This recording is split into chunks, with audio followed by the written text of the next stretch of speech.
Os principais momentos entre os julgamentos da semana no plenário do Supremo Tribunal Federal. Plenárias está começando agora.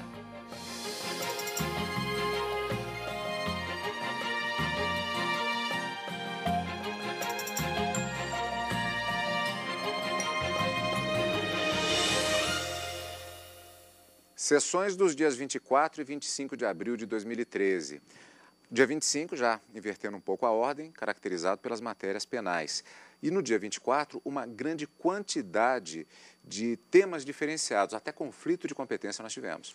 Nós tivemos essa semana um passeio, mais uma vez, pelo direito penal, direito tributário, matéria, inclusive, processual, muita matéria processual, conflito de competência, intimação pessoal de procurador federal e também direito internacional envolvendo um habeas corpus de um estrangeiro que teria sido expulso do Brasil após uma condenação aqui pela Justiça Brasileira por tráfico internacional de drogas. Bom, vamos ver todos esses temas que foram julgados, portanto, durante a semana no plenário do Supremo Tribunal Federal e que você acompanhou ao vivo, direto do plenário, e hoje os principais momentos aqui no Plenárias.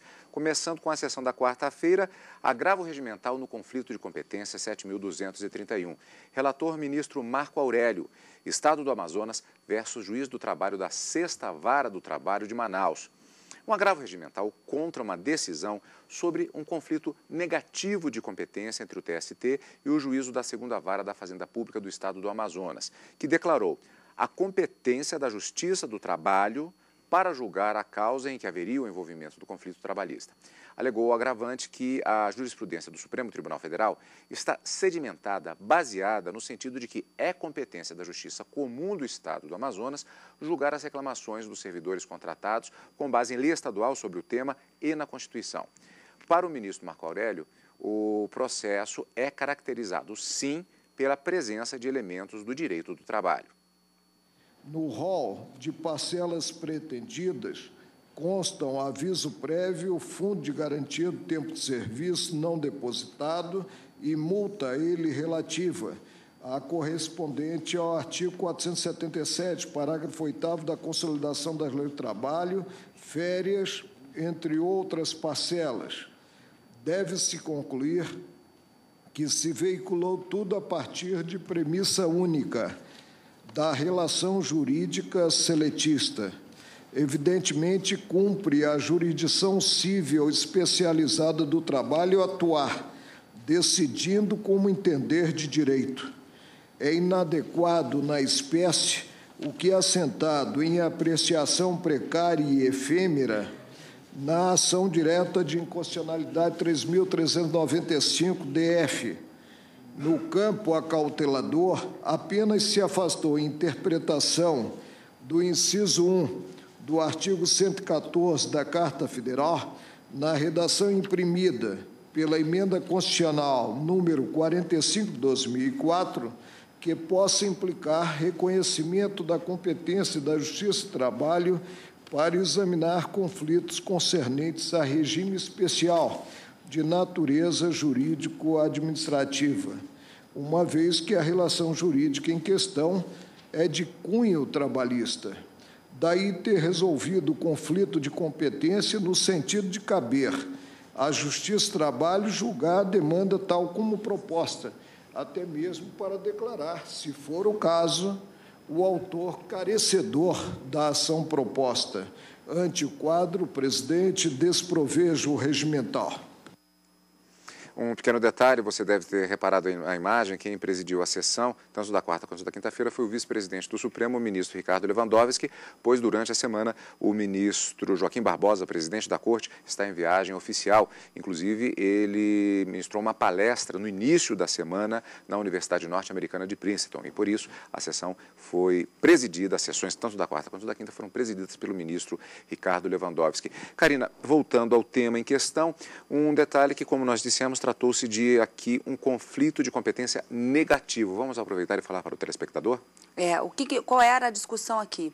O juiz da Vara do Trabalho entendeu que ele não era competente para julgar essa determinada demanda, embora se tratasse de uma empregada pública, uma servidora do Estado, que buscava o reconhecimento do vínculo trabalhista. Quando a Vara do Trabalho não reconhece esse vínculo, ela entende que é uma competência negativa, não é essa justiça apta para processar e julgar aquela demanda. A Justiça do Estado, o juiz de direito do Estado do Amazonas, também se declarou que não era competente para julgar a demanda, porque a ação era de natureza trabalhista. Então, de um lado, a Justiça Trabalhista entendendo que se tratava de servidor e, portanto, um contrato administrativo apto a ser julgado pela Justiça Comum, e a Justiça Comum entendendo que se tratando de vínculo de emprego trabalhista, que era um dos pedidos, além das verbas rescisórias que ela buscava, seria da Justiça do Trabalho. Pronto. Instalado está um conflito negativo de competência. Nenhum juiz, nenhuma dessas duas justiças consideram-se competentes para processar e julgar a demanda. E aí o conflito de competência acaba sendo suscitado também no TST, chegando até o Supremo Tribunal Federal para decidir qual é a justiça competente para atuar nesses casos envolvendo os servidores e a sua relação com o Estado. É a Justiça do Trabalho ou é a Justiça Comum? Para o ministro Marco Aurélio, ministra Rosa Weber e ministro Theoriza Vaz, que a competência seria sim do Tribunal do Trabalho e, portanto, negavam provimento a esse conflito de competência para confirmar a decisão que já havia sido proferida e reconhecida a Justiça do Trabalho como competente. Mas o ministro Luiz Fux abriu a divergência. E é exatamente o que nós vamos rever agora. A competência ela é fixada exatamente tendo em vista o interesse tutelável. Quando o interesse tutelável é da parte, por exemplo, que não pode se deslocar para algum lugar, a incompetência relativa até se prorroga, porque se ele aceitar debater naquela outra sede, não há nenhuma... O legislador não pode ser mais realista do que o rei. Mas aqui o legislador teve uma intenção clara. Ele fez com que o interesse público na defesa dos contratos administrativos sobrepujasse a competência racional em matéria, assim como ele permitiu também execução de contribuição previdenciária na Justiça do Trabalho. E é uma competência constitucional que a parte não pode, através de um artifício na elaboração do pedido da causa petente, fazer deslocar a competência constitucional para uma outra justiça. Por força dessa ADI, não vejo como escapar aos efeitos vinculantes da liminar proferida nesta ação de controle arbitrário de constitucionalidade. Karina, no final das contas, para quem ficou definida a competência? Nesse caso, confirmou-se mais uma vez a jurisprudência do Supremo a competência da Justiça Comum para apreciar aquela demanda envolvendo uma servidora com o Estado, e não a Justiça do Trabalho, como havia entendido o ministro Marco Aurélio, Theoriza Vaz e Rosa Weber, que ficaram vencidos nesse caso. Portanto, deram provimento ao conflito de competência e fixaram a Justiça Comum do Estado do Amazonas como a competente para processar e julgar a demanda daquela empregada pública. Destaque da quarta-feira, vamos para mais um julgamento que aconteceu neste dia 24 de abril.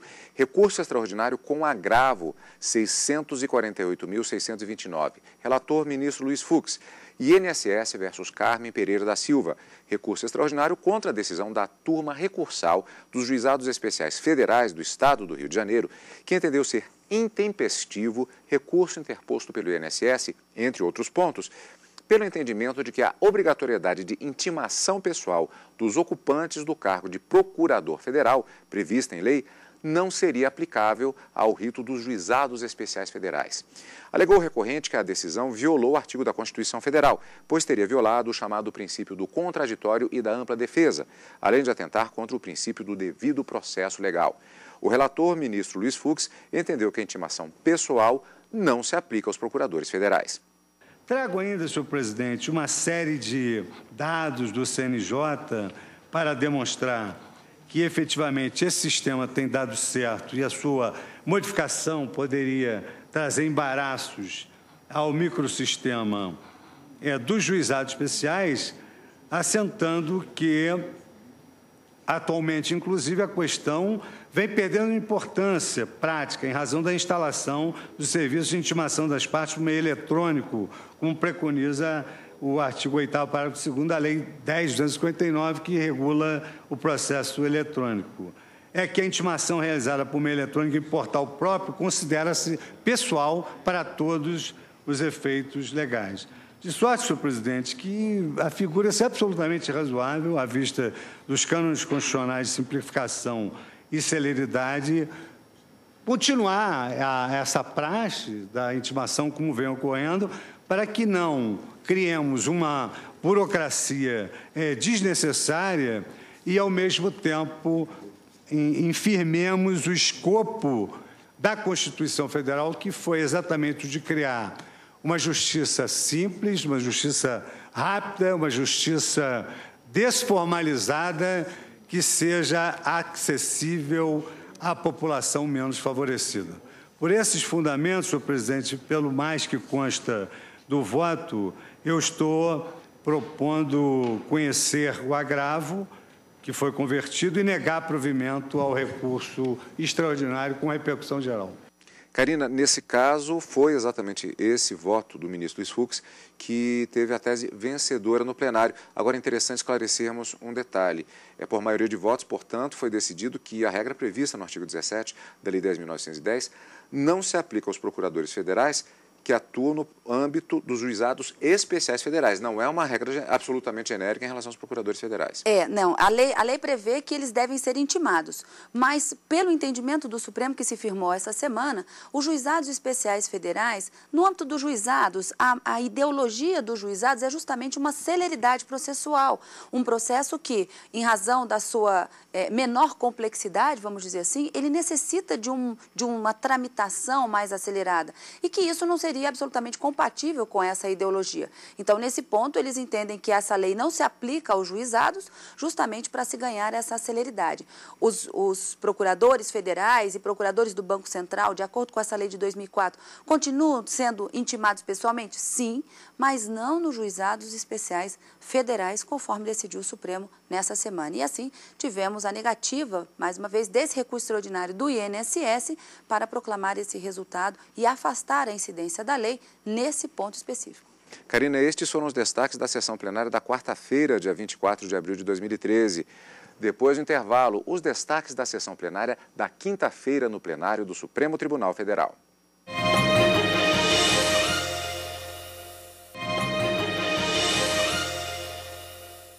Plenárias está de volta. Destaques da semana, sessões dos dias 24 e 25 de abril de 2013. Neste segundo bloco, os destaques da quinta-feira, dia 25, começando com o inquérito 2588. Relator ministro Luiz Fux, Ministério Público Federal versus Emanuel Fernandes.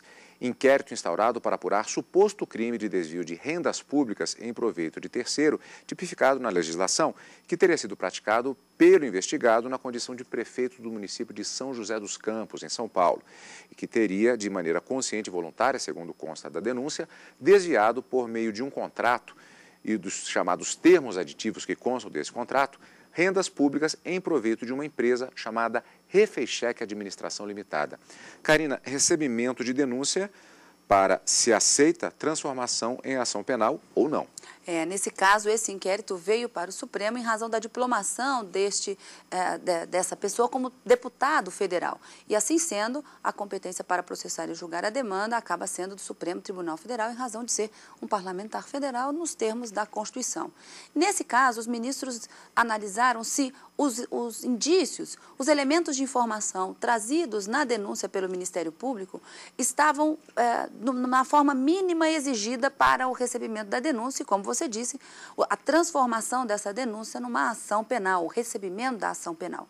E foi exatamente isso que aconteceu no plenário da quinta-feira. Os ministros acabaram recebendo a denúncia contra o deputado federal no sentido de que haviam, sim, indícios fortes de que ele teria supostamente, quando prefeito, praticado o chamado crime de responsabilidade previsto numa lei, num decreto-lei 201, de 67, que trata exatamente dos crimes de responsabilidade dos prefeitos. Então, ele supostamente teria desviado esse dinheiro público para essa empresa e isso será apurado efetivamente, se aconteceu ou não, durante a instrução do processo na tramitação da ação penal, que correrá aqui no Supremo enquanto este parlamentar for deputado federal. Quando terminar o mandato e ele não se reeleger para o mesmo cargo ou para um outro cargo eletivo no âmbito federal, aí a competência do Supremo cessa, voltando às instâncias ordinárias.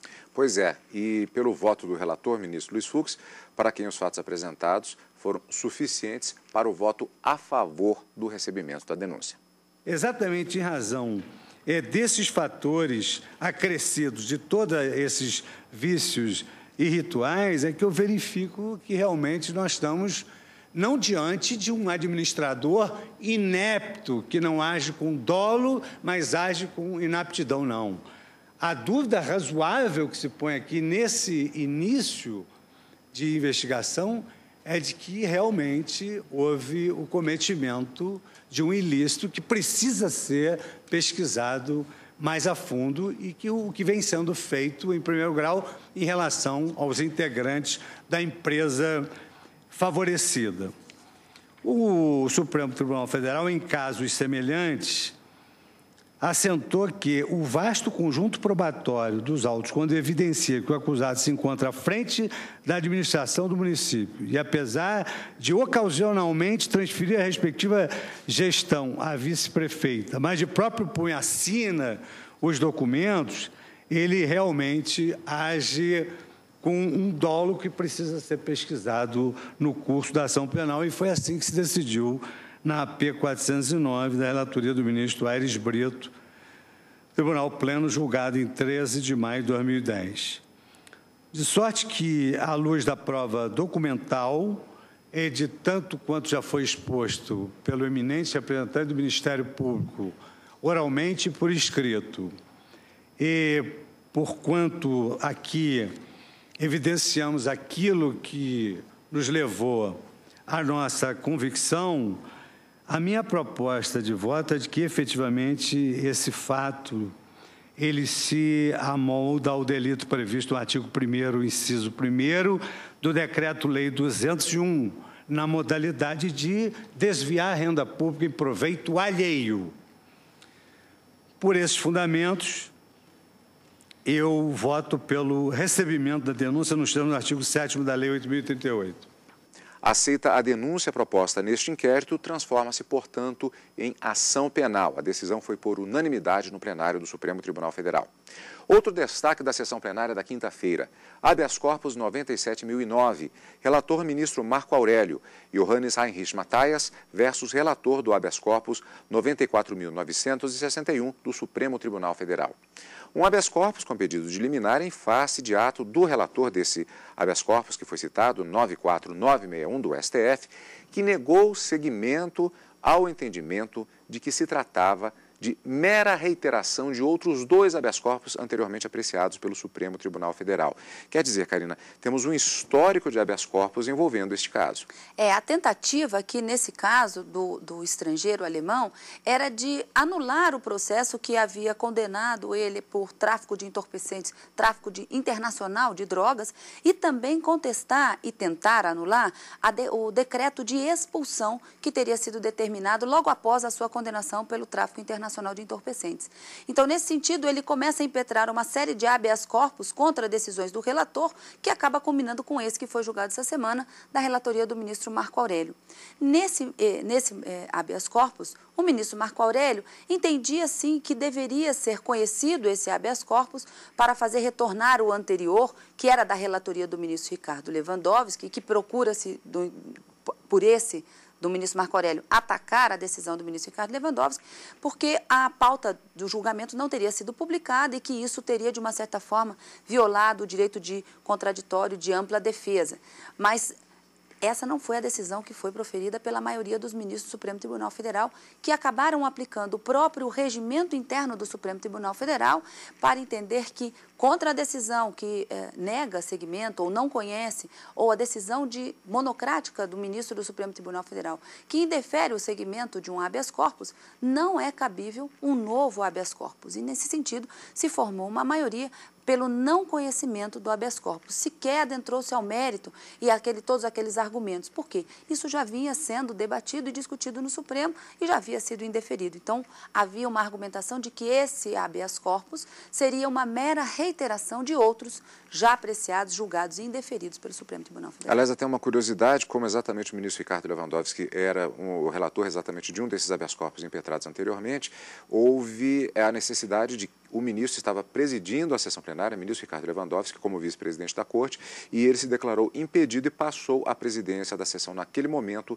para o decano da Corte, ministro Celso de Mello. E transcorreu o julgamento com, primeiramente, a apresentação do posicionamento do ministro relator, ministro Marco Aurélio, que elencou os argumentos e o histórico anterior dos habeas corpus apresentados. E, como já vimos, houve entendimento de que não teria havido, para ele, relator, a chamada reiteração de argumentos. Da leitura que fiz, observa-se que a problemática da ausência da publicação prévia da pauta não foi suscitada. O habeas corpus 89.588, de relatoria da ministra Carmen Lúcia, teve o segmento negado por se tratar de repetição da impetração distribuída ao ministro Sepúlveda pertence. A meu ver, portanto, a arguição de nulidade do julgamento da apelação criminal presente o erro ou a falta de publicação da pauta não consubstancia mera reiteração.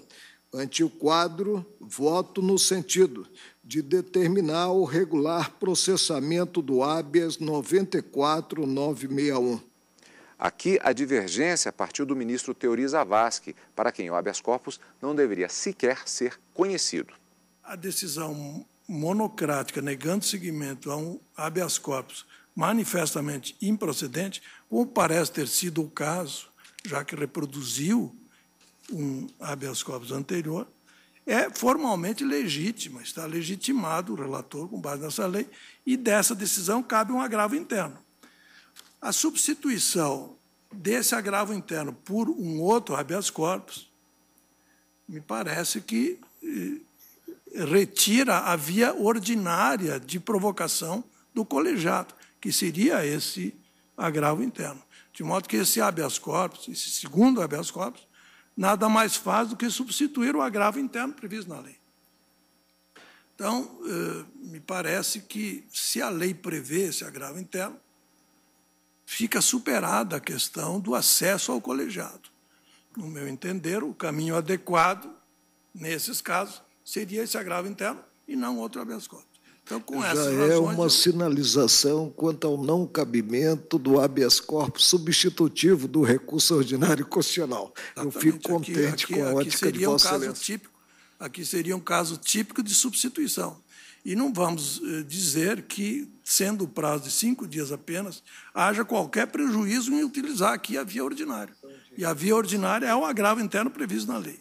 De modo que, acrescentando essas razões, eu voto no sentido de não conhecer do habeas corpus.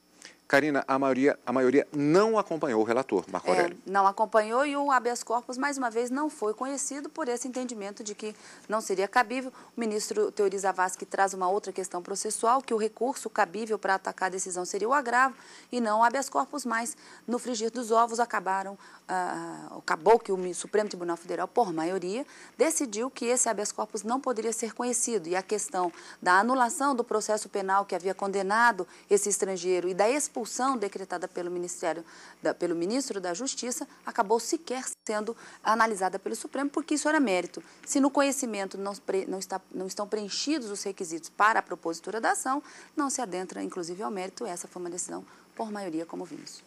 Outro destaque da quinta-feira, julgamento conjunto, inquérito 3.102 e inquérito 3.141, relatoria do ministro Gilmar Mendes, Ministério Público Federal versus Newton Cardoso e Newton Cardoso Júnior. Recurso em sentido estrito contra a decisão do juiz federal da 4ª Vara Criminal da Seção Judiciária de Minas Gerais, que rejeitou denúncia oferecida para apurar suposta prática dos delitos tipificados no artigo 297, parágrafo 4º e 337-A, ambos do Código Penal.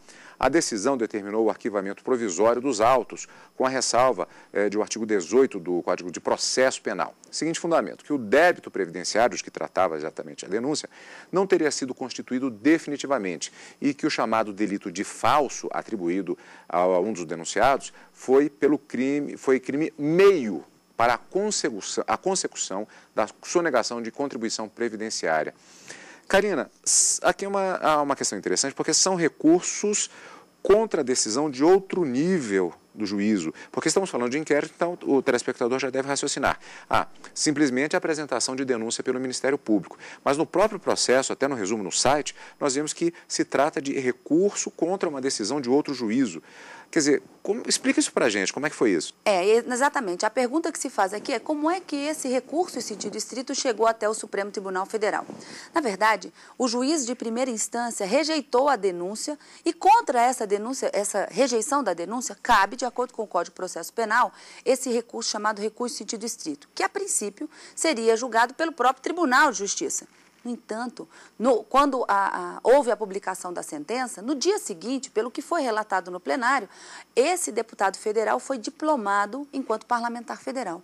Diplomado, a partir da diplomação, a prerrogativa de foro em razão da função vem para o Supremo Tribunal Federal, e daí esse recurso ter vindo para o Supremo, e da decisão dos ministros em relação a esse recurso, haveria, assim, o recebimento ou não da denúncia. Então, por esse motivo, esse recurso em sentido estrito vem ao Supremo para ser analisado se mantinha, os ministros para decidirem se mantinha ou não aquela denúncia de primeira instância que havia rejeitado a denúncia contra este parlamentar e Newton Cardoso Júnior.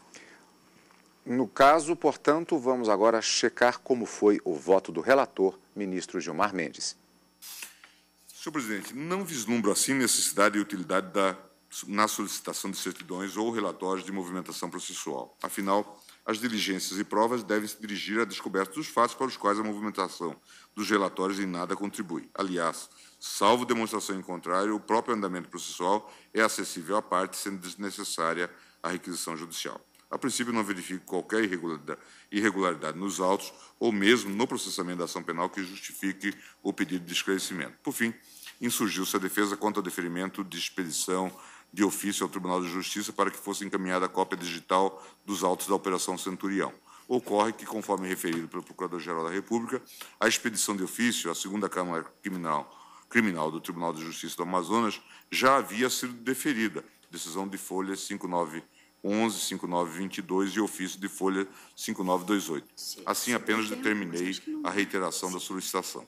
Por essas razões, voto no sentido de negar provimento ao agravo. E a decisão foi unânime no sentido de rejeitar as denúncias. Os inquéritos não se transformam, portanto, em ações penais. Karina, já temos encontro marcado com nossos amigos telespectadores. Na próxima sessão do Supremo Tribunal Federal, ao vivo, no direto do plenário e no final de semana com plenárias. Obrigado pela companhia, como sempre, e continue aqui na TV Justiça.